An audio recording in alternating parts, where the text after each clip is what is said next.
We are so delighted that you are here with us today. We have an amazing speaker. We have literally been talking about this in the office for the past 3 weeks. So I hope you are as excited as we are. So we are very happy that you are here. We're just going to have a few minutes. It's 3:31 at the moment. We're just going to take a second or two to have people come in, get set started. We want to make good use of your time and know that you are getting ready for having a lovely holiday and probably winding things down. So you are at the Santa Clara County Office of Education AI Community of Practice. If you would like to get these slides, which I must tell you have not as much cool stuff as the stuff you are about to get from the lovely and talented Maria Laws, but this is the slide deck. URL link. So if you just go to sccoe.to/AICOP slides NOV19 and Anu just put it into the chat for you. You are welcome to receive these slides. So this is one of a series of 4 that we're doing this year. We're super excited that you're here. I'll take a moment to introduce myself. I'm Amanda Turkey, and I am the School Library Services Coordinator for the Santa Clara County Office of Education. And I don't know, many people don't realize that California has model library standards very similar to English content standards or science content standards. And in our purview is media literacy. And so AI is a big component of that. So if you're ever looking for a thought partner in your school districts, if you have a teacher librarian, please reach out or reach out to myself. And I'm going to let Anu introduce herself. Hi, and I'm Adu Gupta. I'm the Educational Technology Coordinator, and I'm so excited to be here with you, Amanda, and everybody. Okay. So today's speaker, I'm going to let Anu do a little introduction. Hey, well, uh, the time has come to introduce to you a very, very honorable and amazing speaker who we have been wanting to hear and are so excited that she's here and she has taken out time to be with us. She is a workshop facilitator at AI for Education and a former K-12 STEM educator. So who else than her to guide us and talk to us about AI literacy? So I'm going to hand it over to Maria to tell us more about herself and then walk us through this session today. Thank you, Wonderful. Maria. It's Oh, all thank you so yours. much, Amanda and Anu, and to everyone in the room. Thank you so much for joining us today. My name is Maria Laws, and I actually am from the Bay Area. Here, I live in Oakland. I was a high school educator for 29 years. I also spent 4 years as a professor at UC Berkeley. I've gotten a chance to do some really incredible research and support for teachers and professional development with Alameda County of Office of Ed, where I live here in arts integration, particularly for STEM. STEM is my background.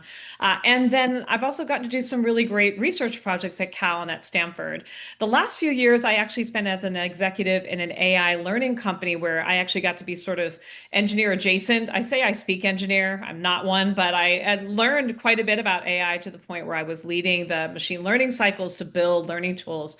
And at some point, I realized as much as I liked it, I miss teachers. We're the ones who are going to take these innovations and make them real, make them something good, make them something accessible, and make them something that our students are not just thinking about how to use them, but maybe envisioning themselves as builders of tools to support their own purposes and those for their community. So very excited to meet you all. I know we're going to move fast today, but don't worry. There will be a recording, obviously, that our lovely leads are going to share with you. And I will also share my slide deck with some resources and some contact information if I can be of any additional support to you as we move forward. And you're thinking about how you want to serve the teachers that you work with, as well as the students that they'll be working with. All right. So with that in mind, would love to hear about what you're doing in the chat there in terms of what grade level the like teachers that you work with, or any other thing about your role that you'd like to share. And I'm going to go ahead and open up my sharing capabilities here and present my lovely little part here, and we'll get started. All right. So today we're going to spend some time really thinking about how can we start to build student AI literacy. And maybe the word start isn't right. I'm having a feeling that many of you have probably already started some experiments of your own, started some piloting of your own, but this might be a really good space for us to start building some shared language and investigate some resources that might actually be things that you can either elevate, refine, or maybe inspire or affirm some of the work you're already doing. I know I've already said enough about me, so we'll leave that slide alone. And today, really, what we're going to be thinking and talking about is how do we talk about student AI literacy? Why does it matter? And what exactly are we talking about when we say AI literacy? We're also going to talk a little bit about a framework around thinking about AI use as something that we want to help and guide students to do safely, ethically, and effectively, our C framework.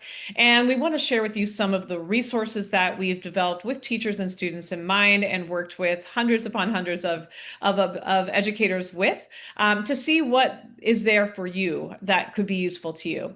All of the things I'm going to show to you today are free and available on our website as well. So these are things we really want you to take to use and to elevate in the way that's going to best serve the students that you work with in your communities.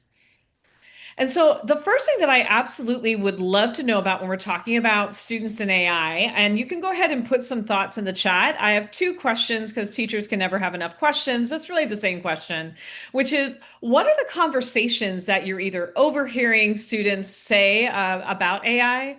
What are the conversations that you're having with students or other educators about AI? What are some of the themes or things that are coming up about AI when you're talking about your learners and your teachers? And you can go ahead and put some thoughts that you might have into chat. I know Amanda's going to help me kind of pull some out. Don't worry, I won't volunteer you. I might ask for folks that might want to share, but no pressure. But it would be nice to hear what are some of the things that are in the air. What's the buzz? I'll give you a moment to think that. And while I'm doing that, if anyone would like to come off of mute and share, would love to hear it. They're anxious. They're anxious about using it. They're anxious about being accused of using it. And my impression, just from just the broader buzz that I get from all over cyberspace and personal conversations, is the teachers are sort of imposing that anxiety on them, or failing to head off that anxiety by telling them what the expectations are, and sometimes teachers don't quite know what to do because they are so desperately trying to hang on to the way things used to be and no longer ever will be able to be. Mark, I appreciate you saying something in particular, all the things, but particularly this idea that we are literally on the front edge of this wave, right? Like this isn't like we're trying to learn a new tool that's been established and we're just trying to figure out the best uses. Literally, it's never shown up before. This is really in the last year or two that it's become an actual thing. And we're the ones trying to figure out what are the boundaries? How does this thing work? This isn't even in my content area. What do I have to do with this? Is it even safe? And then we also have to transmit that to students, so there's a lot of change management happening here. And at the foundation, I think one of the things I'm pulling out from what you said, which goes really to what we think about here at AI for Education, is that it's very empowering for educators and education leaders across an entire county, district, or school site or classroom as well, is for folks to feel like they understand some of that. Like what are the basics of what I need to know? And then I can start to figure out what are those blinders, those sort of boundaries that we can work within. And I will say this thing that I'm seeing in the chat. We're hearing concerns from students about being accused of cheating. This isn't just for students. Some of the research of the past year around gender gaps across adults, women were not using AI up until the last couple of months at the same level as men. And the three reasons that were given as the top reasons why, one was like, oh, this is for experts. I'm not an AI expert. So sort of like competence. The other was confidence. I don't think I can do this. I'm not very mathy, kind of, again, sort of gendered responses. But the third one is exactly what you're saying, which is I don't want to be accused of cheating. I don't want to be said that I somehow can't do my job and then I'm using this as a crutch. And so again, this idea of some of our literacy conversation is not even about skills, it's about mindsets, about how we talk about it, how we present it, and how we approach that. None of us really know what we're doing just yet. It's so new, but we're going to figure it out. And this is going to be how we go about figuring it out. Please continue to add some things in the chat as we move. Again, I know it's a short session, but really nice to capture all those things to revisit later and to kind of feel affirmed around the things that you're thinking or hearing are ones reflected very consistently amongst teachers because we do care about both the innovation and the safeguards. I always sort of put this slide in our slide decks, no matter what the topic I'm talking about related to AI literacy, not necessarily because it fits in the flow of what I just said before, but I am going to show some things around AI use today. And just a little reminder, there's a whole, sort of like flagship session we do that really pulls out these things about how do you really get the most out of AI. But for us right now, just a couple reminders when we're using AI together or on our own to keep in mind that Gen AI is computing, it's not thinking. I'm really sad about this because I really like my first original prompts were like, I need a thought partner. And now I realize I can't say that because it's not thinking.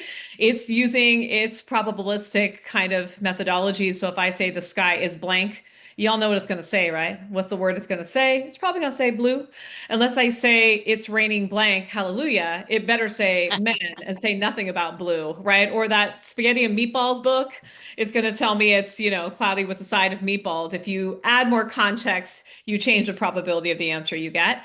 And we always, I think this is the part that I really want to empower teachers to really lean into. Yes, I know that AI is doing really powerful things, but it is only as good as the expert that is overseeing the outputs and going, yeah, no, that's not what we're doing right now. We are specialized not only in our subject area, but you add that to the special experiential wisdom you have about working with your students within your community for goals that are beyond simple content standard goals. You have many layers of goals and objectives for your students. When you put those all together, you truly are the expert. And so when you're working with Gen AI, to remember that and to look critically at all the outputs you get, to check for bias, to check for inaccurate information, and just the overall quality. We can do some things to push it higher. And I'm going to show you one today.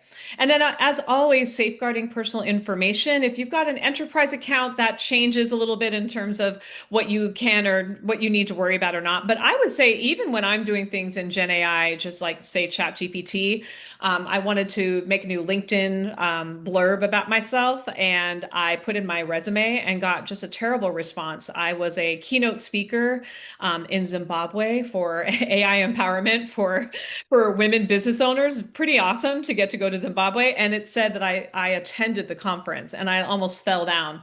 And so there were a couple like that. And so I decided to try an experiment and I put in my resume again without my name. It just said M Laws instead of Maria Laws.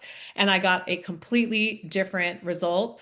I was outraged. I let ChatGPT know that. It immediately apologized. I did not accept. But it just reminded me that even things that don't matter, I didn't really care that ChatGPT knew my adult name. I'm an adult. I made a choice. It's not secret information that I was giving it on my resume. But even that was enough to trigger a more biased response than if I took it out. So just keep that in mind for yourself. There's a couple different layers around safeguarding and getting better quality outputs. So with all that in mind, I want to do a little bit of an exercise together for the next little bit of time. Yeah, we've got about, oh, perfect. We got about 15 minutes for this, and then we'll move into some resources I want to share with you, and let's see what lands. And as always, the more you can sort of add things to chat, the happier I am. It's like I can only see like 3.5 of your faces on my screen. You remember Zoom Life, you remember it, so it's helpful for me. The thing that I want to remind us all is that AI literacy, I think, always starts with the conversation around cheating, and that's not wrong, but that is by no means where the conversation ends. Not for us as educators, and certainly not for students, because we know that they are using Gen AI outside of the classroom. And so when we're thinking about what exactly AI literacy is, what are the skills that we're trying to support students in developing, the practices we want them to be embodying when they're using Gen AI, it's around things like, yes, academic integrity, absolutely. But we also know that there's more and more research about how Gen AI is being kind of created to become very human-like, and that is causing some issues for students who are looking at them as an actual companion, as something that's more human than it is, because it's not. We also know that AI can be really helpful for enhancing creativity, particularly amongst beginners. It can be a real level, like a level setter, if students know how to do that. We also know that students sometimes are using it for cognitive offload, just to kind of like, this is the hard part, I don't want to do it. And I would say for us as educators, particularly when I think of my educators that are serving specifically specially abled student populations, sometimes that's intentional. You're like, okay, there's three big things here, but I really want to focus on this one. This Gen AI tool could help us with the rest just to take that load off, but it's intentional. How do we help students make choices that are in their best interest as learners for well beyond that homework assignment, well beyond that course grade? We also know that AI literacy means that students could actually use AI to help them do better. I know for myself, particularly teaching at UC Berkeley as a professor there, I work with engineering undergraduates, and they were getting really good at doing better around, okay, I've got a rubric and I've got my draft. Let me go ahead and use the chat GPT or whatever as sort of a teacher before the teacher sees it. Where's some areas that I need to work on? But they were still holding the idea of what they were going to be the ones to complete it. So there's some really powerful things that are positive that can happen too if we're framing these conversations as bigger. We also know that students, even in the college level, are saying we are using ChatGPT and other large language models, but we're not sure if we're getting the right answer. Like they know that there's some bias or misinformation, some hallucinations, but they're not necessarily quite sure when or how to notice or to react or respond in order to pull out where those gaps might be. And so these are the things that we could really help them become very powerful users in a way that supports their broader learning goals and ensures that they can be confident that what they're One thing I being really like given about this in the is sign-on, useful. when you log on as another person. I'm sorry? Oh, I think that was Sorry, just someone background was, noise, yeah. Maria. oh, got it. That Okay. wasn't me. That's okay. And then, of course, the last thing to think about, deep fakes. We know this is going to be already is becoming. They're so much better now than they were even 6 months ago when I was actually building around those in my other company. Like the difference is astonishing, and also really scary. Like how do we help students with all the literacy things that Amanda you mentioned already around media literacy is just on, it's just on 10 now about how do we help them. So this is sort of the bigger picture of what AI literacy is. Just add all that to the things that we're going to be doing to help students. We do really serve students in so many ways, but there are some things that we've developed again with our teacher partners and just through our own experiences of getting to work with teacher educators across the country and beyond around how can we get to some of these in a way that doesn't feel like you're adding 19 more hours to your day to plan or in the classroom. So with that in mind, I'd love to do just a few of these together. And again, it would be great if you put in chat your number or if I can see you on screen, if you want to give me, hand numbers, it's fine too. I'd love to hear some of our perspectives in the room on AI, and then I'm going to share with you a few things for each. This will be a short activity, but the first one is the use of AI should be limited in schools. And if you strongly agree with that sentence, you can give a 5, you can put in chat. Or if you strongly disagree, you can give a 1, you can put that in chat or just in the screen. So love to hear. What are y'all thinking? My people on screen would love to see. I can quickly see it if you can give me a hand. Don't be shy. There's no wrong answer and no prizes. So, you can make this a quick response. Okay, I see a 1. Thank you, Bhavini. And let's see. Oh, people are in the chat too. Okay, I see ones. Oh, wow, interesting. This is very different. Oh, and I see, yes, some folks are actually doing some differentiation between high school and elementary. I know, and David, I'm so sorry, particularly since you've got the great Green Bay character there. I wish I had a prize for you. Yes. It's too broad. I mean, I strongly disagree. I'm a 1, but I'm a 5 on that we shouldn't be allowing middle school students to use AI companions. I mean, Yeah. it's Yeah, not it's a nuanced question, or should be a nuanced exactly. answer. You're right. Bad facilitator. You are absolutely right. And also kind of on purpose, right? That it isn't, I think that actually speaks to where we started, Mark, where you're saying people are having this sort of one-shot response, Right. which I understand why, but it doesn't really reflect the totality of what it is we're talking about. I really appreciate all the folks that are telling us how they're thinking about this right now, even the most limited sense of hand numbers. Thank you so much for that. And, I guess I would just say that no matter how we feel about AI use, the reality is right now, Gen AI is actually being embedded in more and more of the things we use already. So whether we want it Oh, or not, thank you for I letting me know. tell you the number of times I have tried to remember to go to my settings to tell Gmail to stop writing my emails for me. I do not need you for this. Like it's absolutely irritating. They're kind of making me look at it. Just kind of thinking in mind that many of the educational tools already have AI embedded on the back end. And so some of the things we're talking about being aware of bias, looking for accuracy of outputs, these are things that even if we say we're not using it in class, we probably are. And so it's something for us to think about with our students as well. And David, I don't know if you want to say something if you came off mic by accident on purpose, but please share if you've got something you want to share. Sorry, that was an accident. My dog. I was trying to deal with my dog. My apologies. Not at all. That means the dog also has an opinion, so we want to see a Yeah, paw up I, here I want I as want to well. see a dog on camera. Absolutely. So here's the next one that I want us to talk about. I think this is an important one. And again, five if you strongly agree, one if you strongly disagree. Anywhere in between is fine. Students already know more about technology and AI than their teachers. Mm, Okay. All right. Janie, I see a four. Thank you so much for that. All right, a three. Yeah, four. Yeah. I see. Oh, wow. So many of you agree with this. Interesting. Amanda, you say in some respects, got it. And then for high school, you all say five. Interesting.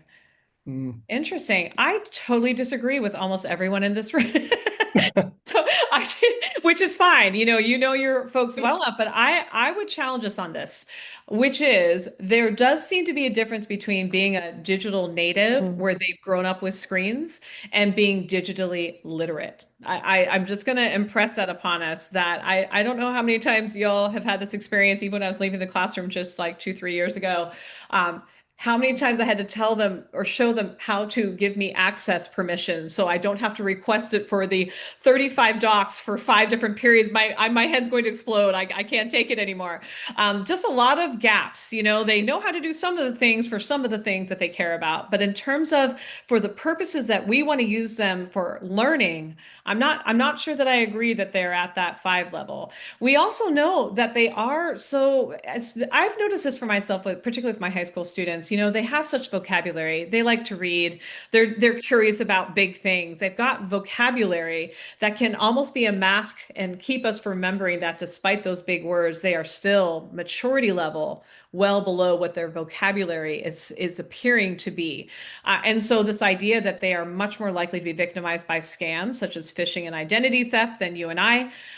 Yeah, and that very few are actually checking the accuracy of things. They're accepting the output and going, let's go. Great, looks wonderful, and not really doing that next level thing that you and I are doing.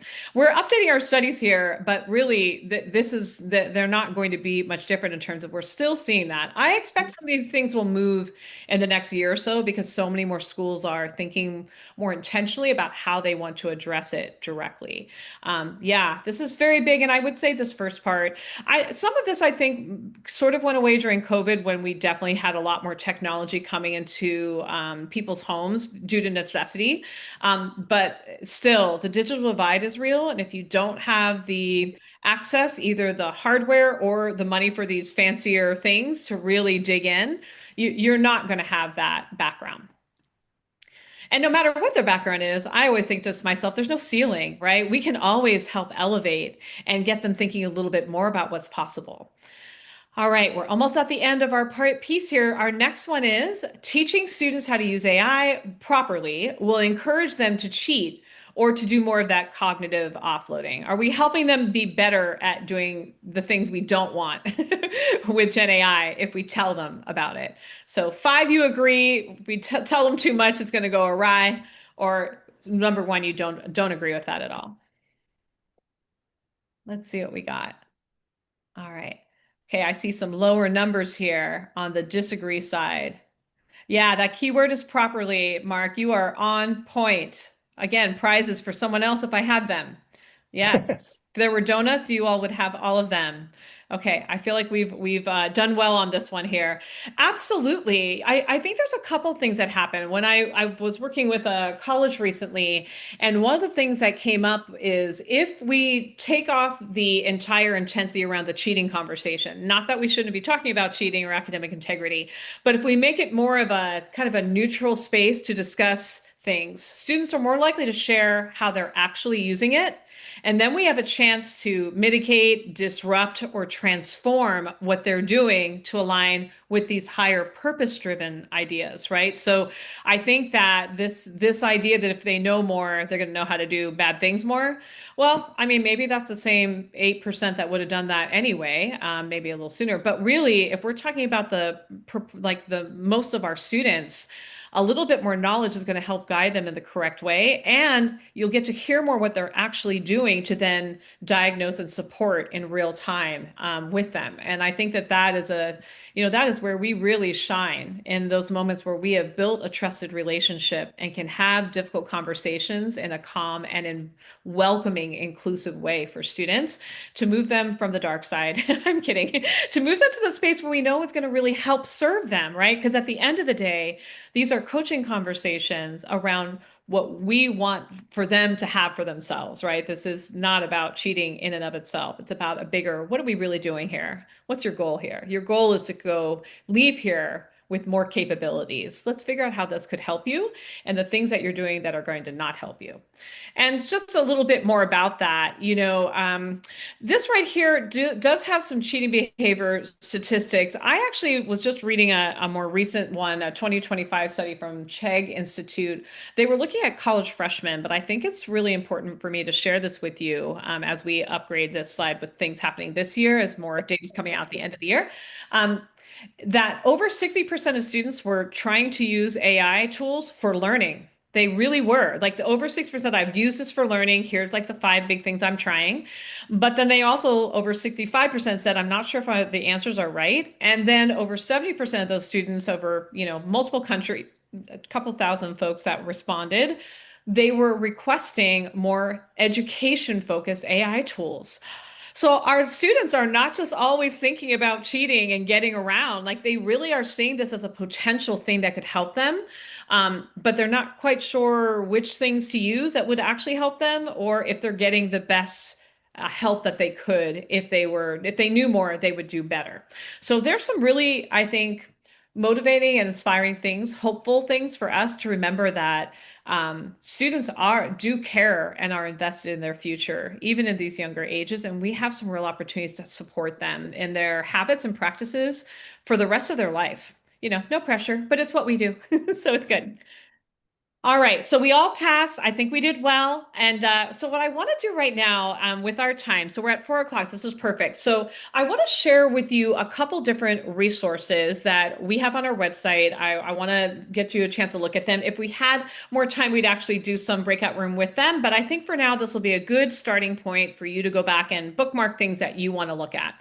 I also want to share with you that we have a student AI literacy course. It's asynchronous. It'll be on our website. It'll be a free resource that'll be up by the end of next week.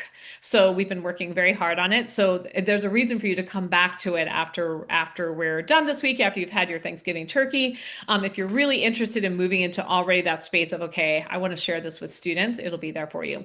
What I'm going to focus on is a little bit different today. Things that you would use side by side with students in your classroom, or things that you could actually do as an activity with students in your classroom. So that's what we're going to focus on for today. All right. I'm going to check chat for just a moment and just take a pause if there's anything that's coming up for you. Oh, thank you so much, Amanda, for putting that in there.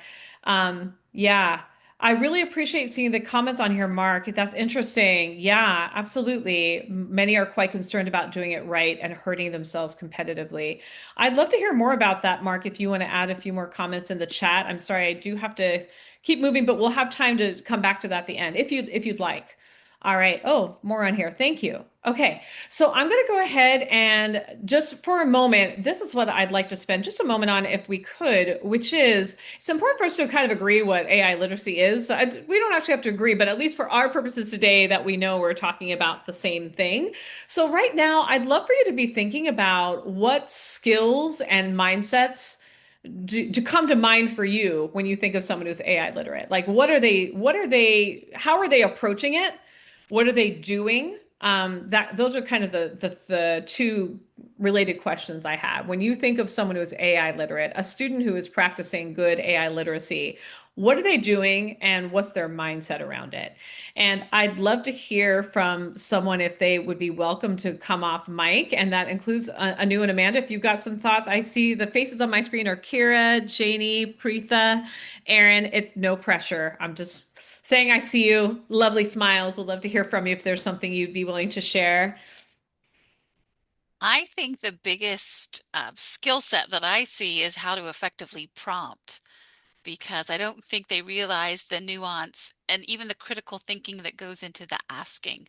hmm hmm you've got a Mhm. good point because one, you have to know what you're trying to ask, and you don't actually have to know that. I mean, it's built to be conversational, but you have to be with that in mind. You can't just like put something out there and then take it. You have to use that output and then refine in order to get somewhere closer to where you're trying to go. So that's a really good point. So Mhm. you're thinking around how do you interact? How do you first engage with AI? Thank you for that.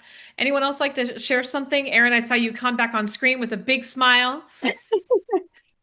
I mean, for me, I think, I remember back when we taught our students about digital literacy, right? And, it was just kind of some basic, like, you know, different basic ideas for students to follow or guidelines. I just feel like AI is so much bigger.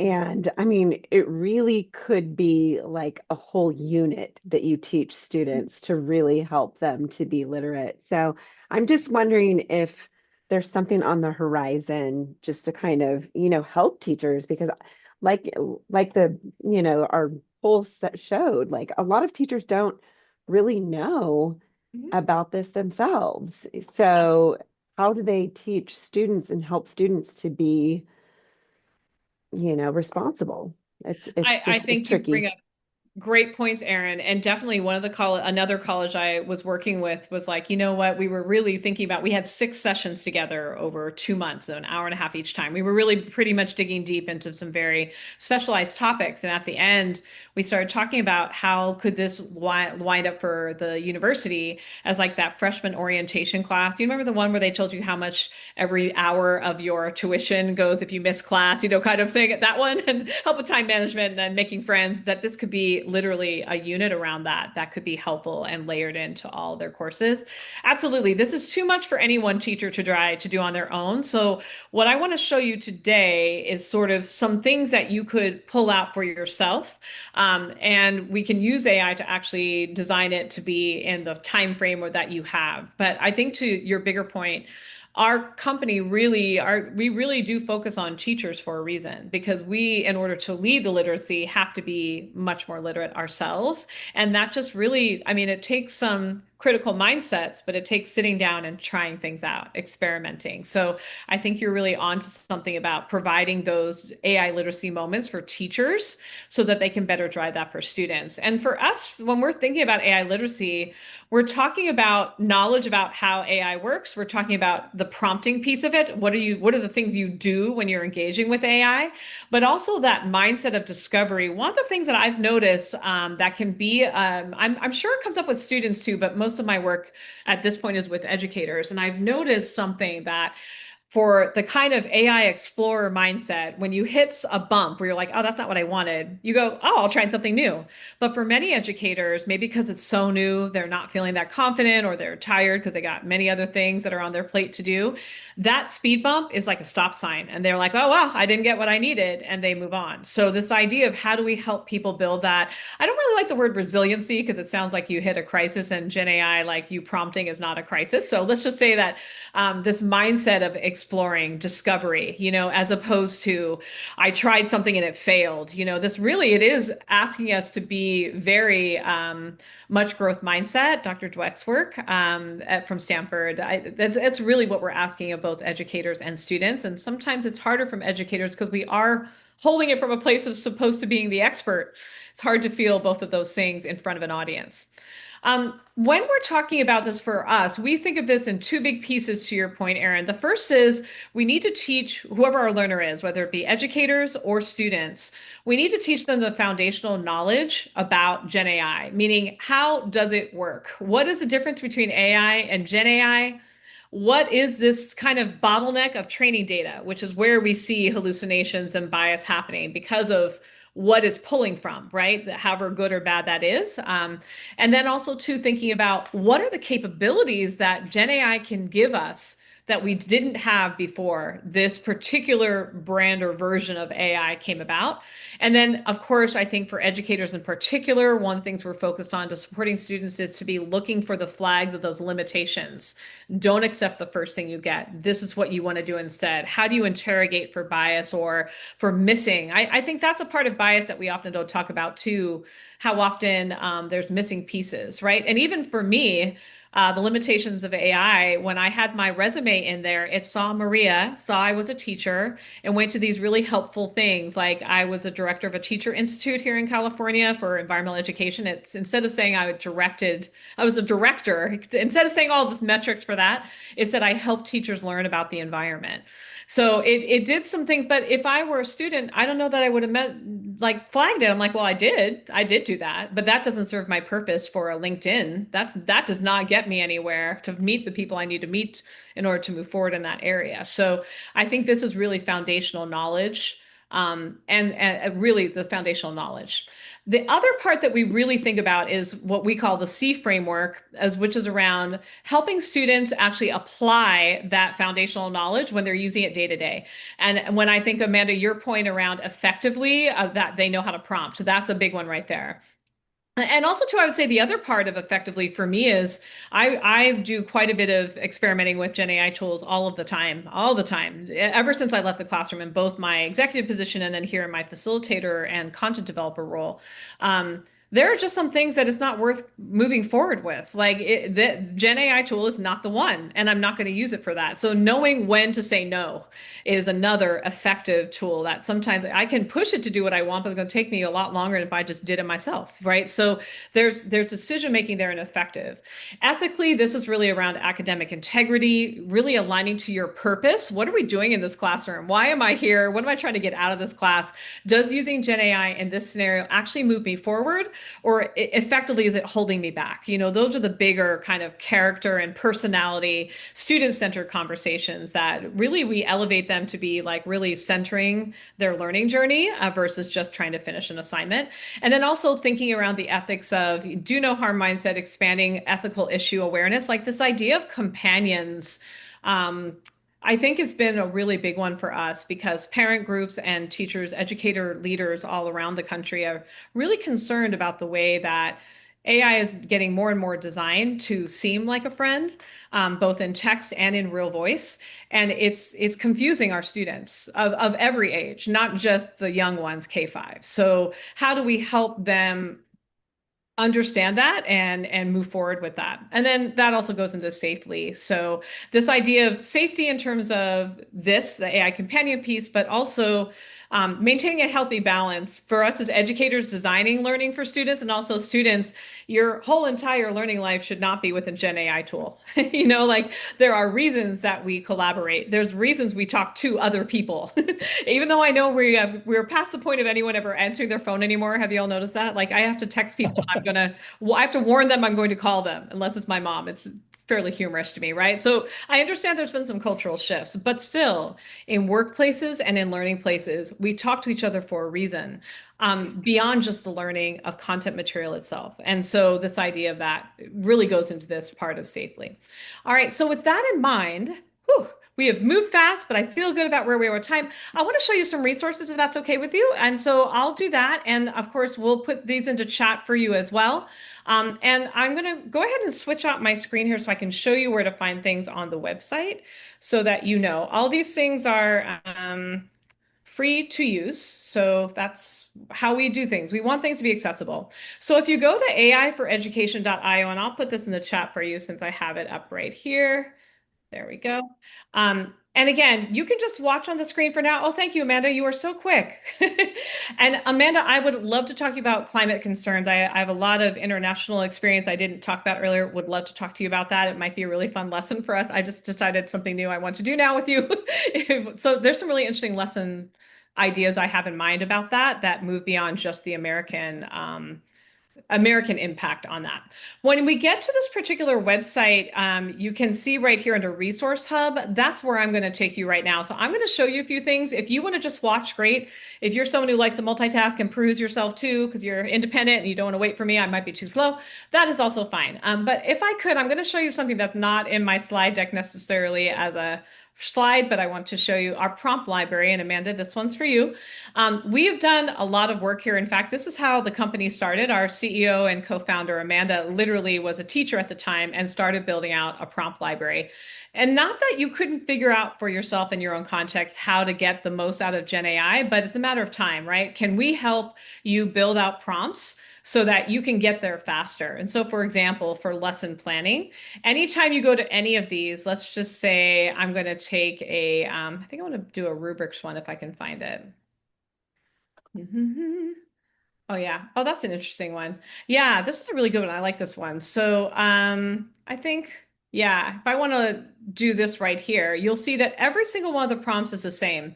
It's going to have, in terms of its structure, it's going to have a prompt that literally all you would do is copy and paste this into, say, ChatGPT.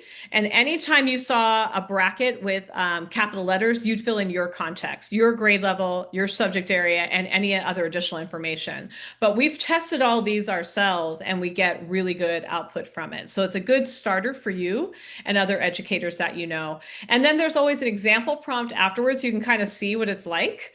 And then after that, there's some additional ideas that you could then put in as output asks from your large language model. So yeah, this is actually a really powerful library, and I highly recommend that you all spend some time here if you're interested in prompting. We are constantly updating these and adding more. I'm right now working on quite a few higher education ones and kind of researcher ones, just based on some of the recent engagements I've done. We all have our own specialty area to add here. So any requests you have or inspirations you have are helpful. But what I want to do right now is show you the curriculum. So we have a few pieces of model curriculum for you to look at. And when you get to this space, there's a couple things that you can do. Number one, you'll see there are 4 lessons here. And if you click on any one of them, you'll see that there are 2 lessons attached, one for 7th to 9th graders and one for 10 to 12th graders. And you can download that lesson. And in fact, I'm going to go ahead and look at this one right here. When you look at it, it's fairly extensive. There's going to be resources, there's going to be standards linked to it, all these things. So there's quite a bit here. But I want to show you how you can actually use Gen AI to help yourself make these even more useful to you and your students. And so I'm going to just show you something I did before I got here today. I was doing that lunchtime. It was kind of fun. I went ahead, you can see right here, is I took lesson 1, interview a chatbot for grades 7 through 9, and I uploaded it to ChatGPT. And then I said, convert this grade 7 to 9 AI literacy lesson into one suitable for 5th graders. And, I knew that was kind of a longer lesson. And so I said, make it into 2 30-minute sessions. And so it gave me something. And it's pretty decent, actually. I'm just going to scroll a little bit. If you remember Prezi days, you're feeling a little like you're on a boat, just close your eyes for a second. I'm going to just kind of move through here, and I want to show you what I did with it next. Whenever I get something back from ChatGPT, Claude, Gemini, whatever it might be that I'm using, I notice 2 things. Number one, it's going to be helpful, that kind of sycophant down here, and give me some ideas about what I might want to do next. Some of it's based off the fact that I'm using my word count so it remembers what I've asked before. So that's nice. So I asked for something else. I'm going to make this specialized for what I need. I want to make a 4-point rubric for students to help reflect on and identify their learning gains from this lesson. And so it made me a nice little one. I will tell you, usually I get a little funnier and I'll give it slang that I hear seventh graders saying, like 6, 9, facts, bet, slay, and I ask it to make a rubric with kid slang, which is always gets a laugh, but honestly, I love it because I think kids would actually read it versus the more formal one that I tend to make for them. So this gives me a nice little rubric that I'm actually pretty happy with. And then I notice now it's giving me some things I actually do care about, additional resources. Oh, a student-friendly checklist. I think I might want to see that. And maybe a teaching story guide. Yeah, sure. I shouldn't have said please. I know it's not a person. I forgot. My bad. I have manners. But here we go. So I do really like this student reflection checklist. Did I show my learning today? Check each box that fits you. And so this is my first round. If I were really going to focus on this, then I would actually ask it to make some changes based off of what I want to see. And also in general, I find using a large language model, they give you way too much. This is too much for a kid. My eyes are crossing. I would probably take them down to 3 things across 4 categories, right? So I might do some refinement here. But as you can see, I'm using a really high quality resource, and then I'm using Gen AI. I'm using a high quality resource about Gen AI, and then using Gen AI to help me refine it quickly in a way that I could do on my own, I'm pretty sure, but it would take me a lot longer. And Right. this could get me there. So anyway, I hope that that is a good starting point in terms of curriculum that might be of use to you. And I would highly recommend that you take a moment when you have time to see which of these might be a good place to start. I like interviewing a chatbot. I know when I'm working with my upper high school and university folks, they really like starting with this. Okay, let me engage the students in how are we going to use AI in the classroom? Like what's acceptable, what's not. So choose where you're interested. I think that's the biggest thing I would suggest all around. So, with that in mind, I also want to go back to where we started, and I want to show you some additional things that you can look to for support here as you're thinking about Gen AI literacy for your students. If you go to the resource hub, if we go to downloadable resources, there's more than a few things on here, and I want to point out 2 of them. And then the last thing I'll show you is sort of activities that you can do with students as well beyond the curriculum. So I'm going to go back to our thing right here, and I'm going to go ahead and present for just a moment. This is another great tool that you can use with students side by side. They could have this on their desk. It could be in your classroom. You can see you can scan it right here, but it's also available on the website where it's sort of like a decision tree about how we're going to use these. I used before I saw this, I had created like a little bit of a sliding scale. Any of you in California, like when you're in your neighborhood, it says the fire hazard today, if it's green, it goes all the way to red. I made something similar, but not without the angry colors. It was kind of like you can, we're doing a creative generation like moment. You can use AI for this. And then as we're building, I might say no AI for this, or you can use it to review your draft. Like I would actually point out where we are on the sliding scale of you versus AI in terms of support. And this just really refines it into something bigger. And so this is something that I find that educators really like because it really helps students make decisions. And I think, as Erin mentioned earlier, this is such a big topic. There's so many decisions to be made, and many of them are not really clear. And this sort of defines and crystallizes where to start. The next resource that I would absolutely want to share with you is this one right here. And this one I really love. And I know, again, just working with a few university partners most recently, this is something they're going to actually give to their student services department and have something that's available to every student on their webpage. This is something that many of them are putting into their learning management system, whether it be Canva or Blackboard or whatever it might be, around, again, what students need to do every time they sit down to work with Gen AI to evaluate, verify, edit, revise, and always remember that you are at the center of the experience, you're responsible for the outputs, and to really make sure that you are the person that's doing the final output versus, one prompt in and now you got a thing. So this is a really great tool to support teachers as they're starting with conversations. And one of the reasons why I like this particular resource is that to our point here that educators can't really lead Gen AI literacy if they don't feel that literate themselves, this is a tool that's accessible no matter what your comfort level with Gen AI is, right? Like these are very accessible ideas that can be implemented in real time without feeling like, oh gosh, I needed to do 5 more hours of prep before I present it or I engage with it with students. So this could be something of specific use for you as you move forward.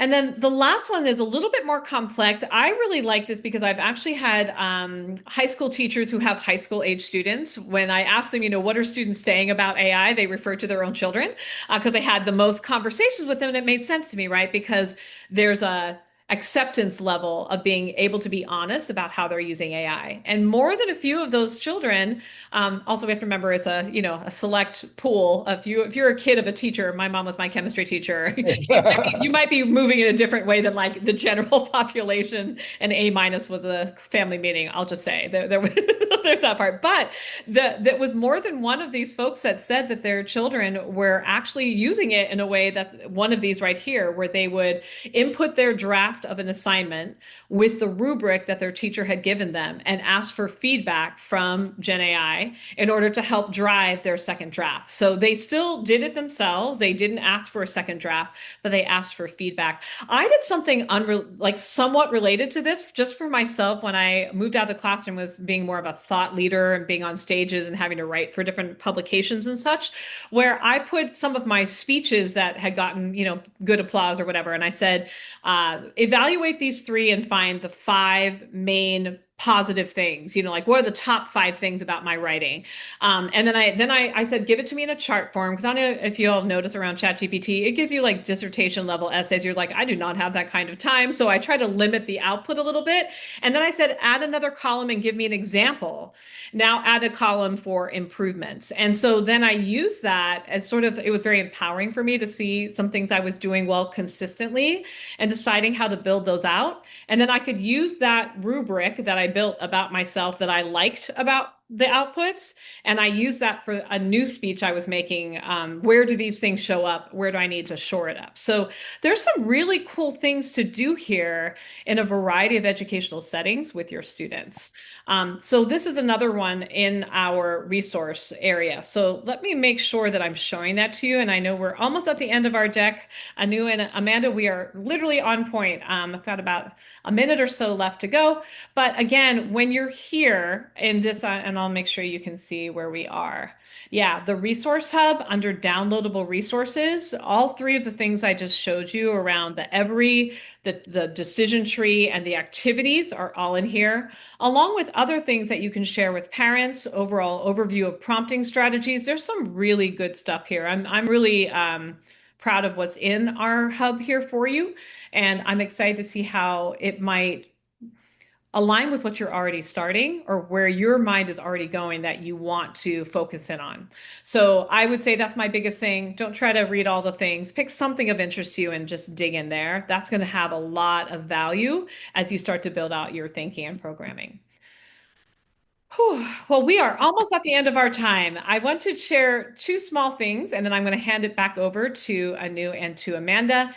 The first one is just a reminder, there's other resources for you to look at. ISTE has some nice resources for K-12. Stanford Craft has some nice ones. In general, I do a few other projects with Stanford, and I will say they do have a new repository of AI research and education. Anything coming from that group, there's some very large grant money that's going there because they really want to build out things that are effective and useful for teachers. So I highly recommend that you do a little searching there if that's of interest to you. And then AI for K12.org is another nice one to look at, in addition to ours, which are on top here as well. And then finally, of course, and always, we've got to have a little bit of action step. I don't know if you've got any buddies in the room, but I'd like for you to have a little AI buddy. Someone that you're going to share some of your learning this month. Make it a goal this month that you're going to try one thing. You're going to look at one thing and start to think about how it could live in the spaces where you are working with educators, where you're thinking about students. So if this were a Brady Bunch moment, I'd want to see you pointing in screens, but I don't know that y'all are in the same place. But seriously, I do want us to be thinking about, again, thinking about that balance of AI and human. the way that we don't feel overwhelmed by innovation spaces where we are building the plane and then assessing the plane and then ordering the parts and rebuilding the plane while it's flying. Oh, yeah, and becoming a pilot all at the same time with unruly guests, and there's not enough snacks. I mean, there's all the things, right? The only way that doesn't just overwhelm, get people into fight or flight or freeze is if we do it together. Celebrate the small things that just make you go, wow, I can share this ChatGPT prompt with someone and they can see everything I did. That's life changing. It's so small and yet makes me delighted.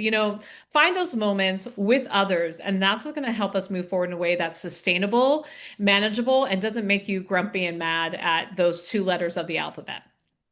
Or me, that too. And as always, before I end, would be keeping in mind that if there are things that you're looking to build out just based on what you heard from us here, check out our prompt library. There's also in our resource hub a 2-hour course for educators because you've got that kind of time. I'm joking, but also if this is of interest to you, I mean, I think when I moved out of the classroom to do AI work, I was not an engineer. I have degrees in art and science and education, but not in engineering. So I decided, yay, I'll try something new. But I say this for a reason. I really did feel like we need to be in charge of this because the people in charge of it right now are not building for our students. They're not building for all of our communities. They're not thinking of things the way we are in a community-centered way. They're thinking in a business way. And not trying to say they're diametrically opposed, but right now it often feels like it. So we need to be here. So if that's of interest to you, let's just make you one of those experts right now.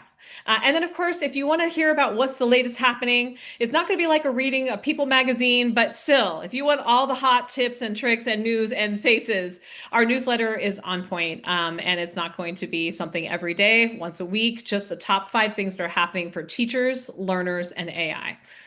And lastly, as always, I want to be here to be a support as well. Even after I left the classroom, I still work with students. I have an art club and an AI club. They're not related, but may the kids are the same. I love that I've cross-pollinated those two groups because what we do matters, and I'm proud to be here with you. So please reach out. I'd love to support in any way I could, and also to celebrate and uplift the many brilliant things that I know you're going to do. Wow. Thank you. Thank you so much, Maria. My goodness, I cannot thank you enough for the wonderful, wonderful session. It was so informative and so lovely to hear those thought-provoking questions and addressing those burning, topics which are all in everybody's mind. So from our heart, thank you so much. And thank you for walking us through those amazing resources. I've been a big fan for AI for education, and it's a wealth of resources over there. So, okay, so with that, I'm going to quickly move on to the last part, couple minutes of our session today. So that is, if you can, okay, so you have this. Our next AICOP is on February 11th. And as you can see, we're all in this together. We are open to welcoming you and coming here to present, to talk, and share with us what's going on in your field, in your experiences in the classroom. We would love to have you come and share and, talk to us about it. So it's open right now. Please email us, either Amanda or me, if you are interested to speak and share some, wealth of resources or ahas or some strategies. It's a time, and this whole thing is about community coming together. We are all in it together. So please email us. It is on February 11th if you are interested to present. Otherwise, we're, still looking for amazing speakers to talk about resources and curriculum on AI. And we would love to hear from you. Please take the survey and let us know what worked for you today, what else we can do to support you, because we are here. This community of practice is all about that, working together. And with that, I think it's 4:30. We end right dot on time. And thank you so much, everybody, for coming today. And one last applause again for Maria for this amazing session. Thank you so much. Thank you, everyone. I have to say, we ended on time, people. That's like boss move right here. I'm proud of all of us. Very impressive. Yeah. And frankly, I wasn't sure that was going to happen on my end. So if I went a little faster, thank you all for staying the whole time. And again, please reach out. I know Preetha, you asked a question I would love to chat about in email a little bit. I can get you through that. I would love to talk about that. Thank you, everyone.